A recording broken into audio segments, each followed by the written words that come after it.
Remembering a Legend, Ginger Baker, Off-the-Record Interviews. Written by Geoffrey Giuliano. Narrated by Geoffrey Giuliano.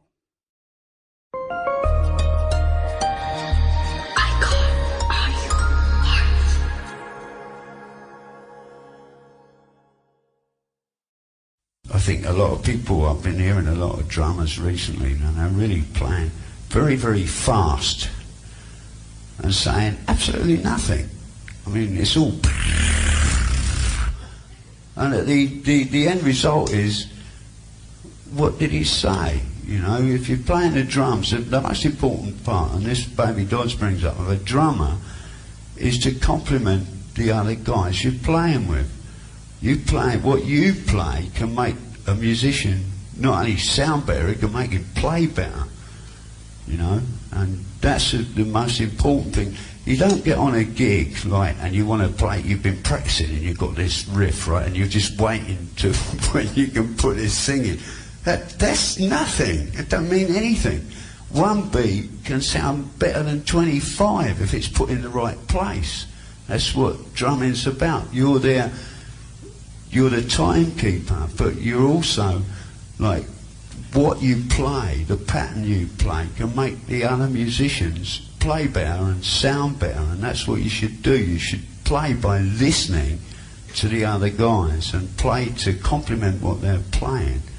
That's a very important thing. That's why so many drummers today, they're sitting there and they've got all this technique, but it doesn't mean anything. It doesn't say anything. And the point is that you should say something, you know.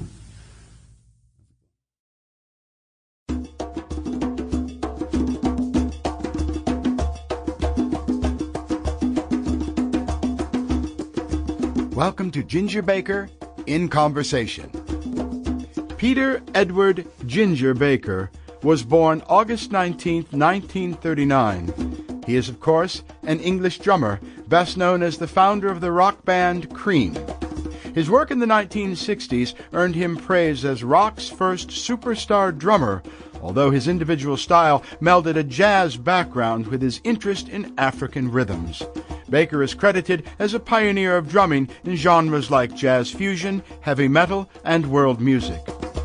Now, Baker began playing drums at age 15 around 1954, and later took lessons from Phil Seaman. In the 1960s, he joined Blues Incorporated, where he met bassist Jack Bruce.